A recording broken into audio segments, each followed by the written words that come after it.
Gihugu cenda c'Imana, namwe bakunzi ba Radio Maria Burundi, ijwi ry'Imana iwacu, ijwi ry'Imana iwanyu.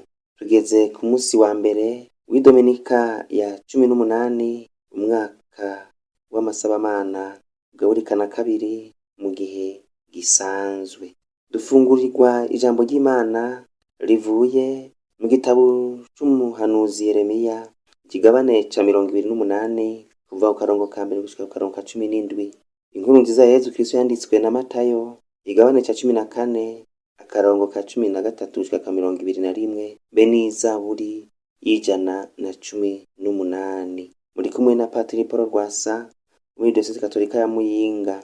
Imbere yuko bihereza iryo jambo nimuze tubanze turyumvirize murava. Ivyo dusoma mu gitabo c'umuhanuzi Yeremiya. Muri uyo mwaka nyene mu gihe Sedesiyasi umwami wa Yuda yimikwa, ari wo mwaka wa 4 mu kwezi kwa 5, umuhanuzi Ananiya mwene Azuri w'i Gabaoni abarira Yeremiya aya majambo mu ngoro y'umukama imbere y'abasaserdoti n'abantu bose ati: Ngiriri yazwe n'umukamanye n'ingabo Imana y'Isirayeli. Navunaguye umutwaro umwami wa Babiloni yabaremetseko. Hasigaye imyaka 2 ngaheza nkagarurira muri iki kibanza amatungo yose y'ingoro y'umukama umwami w'i Babiloni Nabukodonozori yari yasahuye akayajana i Babiloni. Bisubiye kandi nzogarukira muri iki kibanza Yokoniyasi mwene Yoakimu umwami wa Yuda be n'abantu ba Yuda bose bajanywe kw'imbohe i Babiloni. Ni jewe umukama mbivumereye, kuko nzovunagura umutwaro umwami w'i Babiloni yabaremetseko.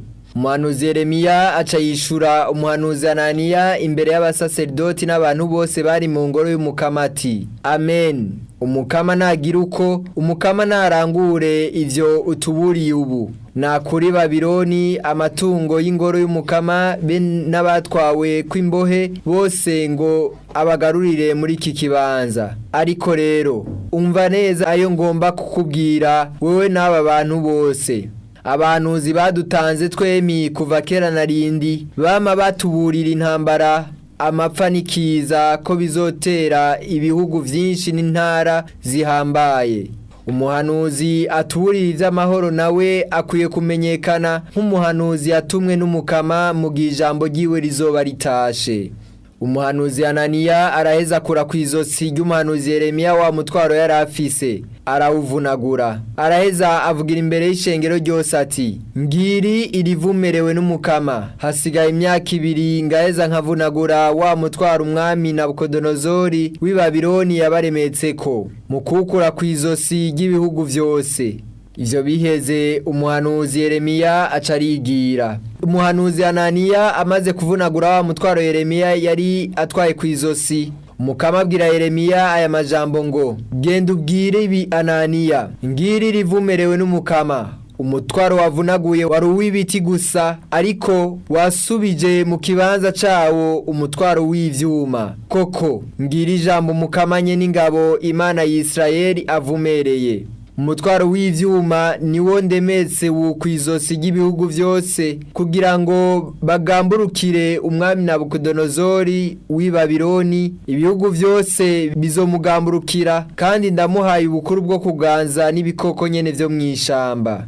Umuhanuzi Yeremiya agenda kubwira umuhanuzi Ananiya ati: Umve neza Ananiya, umukama siwe yagutumye, ariko uriko urahendahenda aba bantu ngo baze bemera ibinyoma. Nico gituma umukama avumereye ati: Ndakwirukanye uve kw'isi. Uyu mwaka nyene uzopfa, kuko wigishije abantu kugarariza umukama. Nuko rero umuhanuzi Ananiya yaciye apfa muri uyo mwaka nyene mu kwezi kw'indwi. Iryo ni ijambo ry'umukama.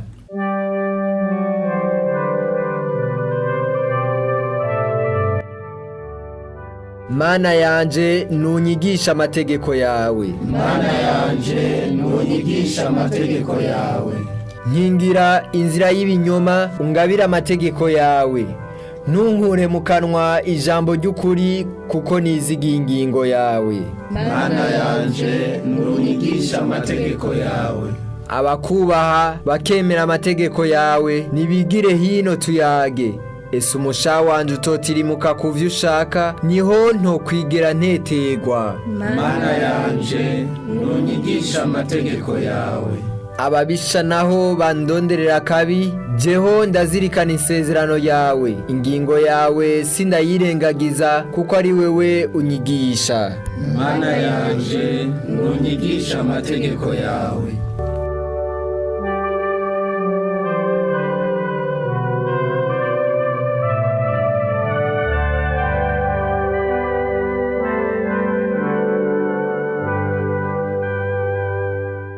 Inkuru nziza ya Yezu Kristo nuko yanditswe na Matayo. Yezu yumvise ko bishe Yohani Batista, aja mu bwato yigira ahantu hiherereye mu gahinga Kanyaganande. Abantu baba mu gisagara vyegereye ako gahinga ngo bavyumve bamusangayo. Avuye mu bwato abona ishengero rinini cane, bimutera ikigongwe, acakiza abarwayi bose.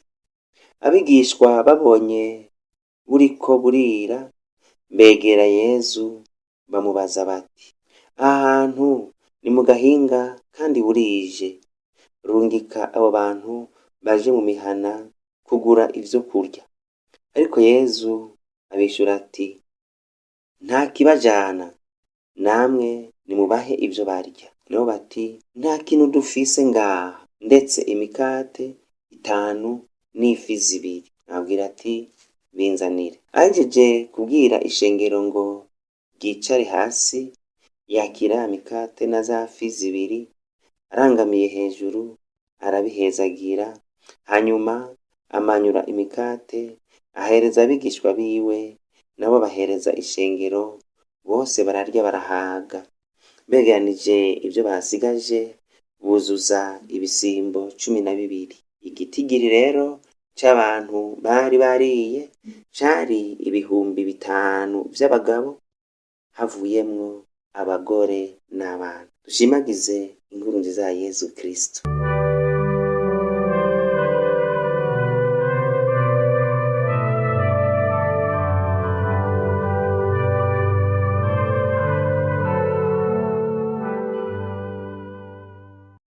Nta kibajana bagaburire namwe. Tugire Kristo. Nta kibajana bagaburire namwe. Ijambo ry'Imana y'uyu munsi ridufashe kuzirikana ibintu bibiri: ubuhanuzi bw'ikinyoma be n'ubuhanuzi bw'ukuri. Tugire ko tubone n'akarorero k'umuhanuzi akura abandi bahanuzi, Yezu w'i Nazareti. Mu kivi ca mbere, ubuhanuzi bw'ikinyoma burangwa nuko uwo yita umuhanuzi avugira inzego, akishira ku ruhande rw'abatware, kumbura bavugira ivyo bashaka canke ivyo yibwira ko bibanezereza, akaryosha igihugu cose mu mahoro y'amahorerane, akumvisha abantu ko babitwararitse kandi kumbura atariko bimeze, gatuma babaho bataco binona aho kwiyubara n'ukwitunganya ku munsi ku munsi. Kandi ivyo akabigira bizi, akabigira nkana, hari naho abisuka ku mukama ngo niwe yabimutumye. Akarorero tugakuye kuri uyu Ananiya. Ubuhanuzi bwiwe bubakiye ku binyoma 4. Icambere ngo ngiriri yazwe n'umukama, ataho umukama yigeze amutora, yagenywe n'abantu. Hanyuma ngo bwa kabiri ngo hasigaye imyaka 2 gusa ngaheza kagarurira muri iki gihugu amatungo yanyazwe n'umwami wa Babiloni. Ca gatatu ngo hasigaye gatoyi ngo kagarura umwami, nkagarura n'abatwawe kw'imbohe muri kino gisagara ca Yuda. Bwa kane ngo ni jewe umukama mbivuze, kuko nzovunagura umutwaro babaremetse ku gakano. Abakurikiranye vy'akahise k'Isirayeli muri Bibiliya barazi neza ko ivyo kugaruka i Babiloni, ivyo kugaruka muri Yuda abatwawe kw'imbohe ko bitabonetse na gato mu myaka 2. Ukuzirikana kwacu bwagira kabiri, twihweze umuhanuzi w'ukuri Yeremiya. Avuga ati, kuva kera abahanuzi badutanze baguma batuburira vyerekeye intambara, amapfa n'inzara, ngo igihugu n'indongozi bagabe kandi birinde hakiri kare, bazoshobore kurusiba nihagira igitera, nibaramuka bavyifashemwo neza. Vyaca biba nk'uko yabivuze. Ubuhanuzi bwiwe bw'abari ugukuri, kuko kwari ukuburira igihugu, kwari ukurera igihugu ngo citunganye neza. Umuhanuzi abura amahoro y'amahorerane, yahinyuka ari uko bidabutse. Ijambo ngo tekana indongozi canke umukama arabibona si ryiza cane ko abenegihugu baca bibera mu gahunikizi, kumbe ntibakirutse n'umutwe ngo babone ibiriho, byose bakabirenza amaso. Haraho umutwaro w'ibiti bari baremetswe usubirirwa n'uw'ivyuma, maze amarira, amaborogo, intuntu n'akabonge bikuzura mu mitima, maze urupfu mu bantu rukirara, amarushwa mu kugwira akabananzi. Akarorero k'umuhanuzi akura abandi bahanuzi tukaronse muri Yezu Kristu w'i Nazareti. Akantu k'ubuhanuzi bubi kari kadutse mu bigishwa 12 gushikaho baja inama barohekanya kuja kwihaniza Yesu. Umunsi wose weza rimwe arigisha abantu bitwaje ko bugorovye baja kumwihaniza, naho mu mutima barapfuha canke n'ishari canke n'inzigo bagiriye abo bantu. Kugira urungike abo bantu hano ni mu gahinga, urabona burije nta nico dufise na twebwe nyene. Uko niko babibona, kuko babibona bihereyeko umutima mubi wabo, mu bukene bwabo, bari mu bwibone gusa. Kuri iryo shengero rikinje baribona ko ryaje kugorana, urumva ko babaciriwe urubanza, kandi niho bafatiye mu kwihaniza Yezu.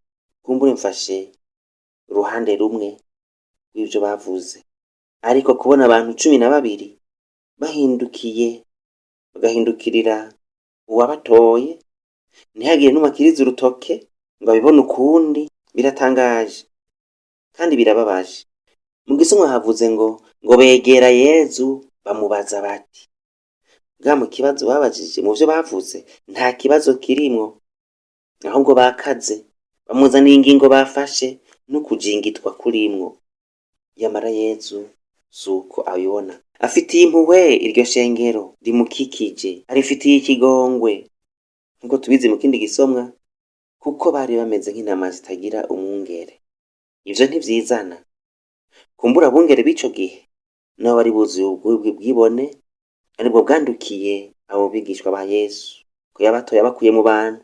Afashe ingingo rero ati nta kibajana, ikindi ati bagaburire mwebwe nyene. Mu yandi majambo agize ati ikibazo cabo ni mucicarire mufatiye kuri bike mufise, navyo ibyo kubirukana mubankurako ntihagire n'usubira kubijanyura. Ivyo bike mufise binzanire.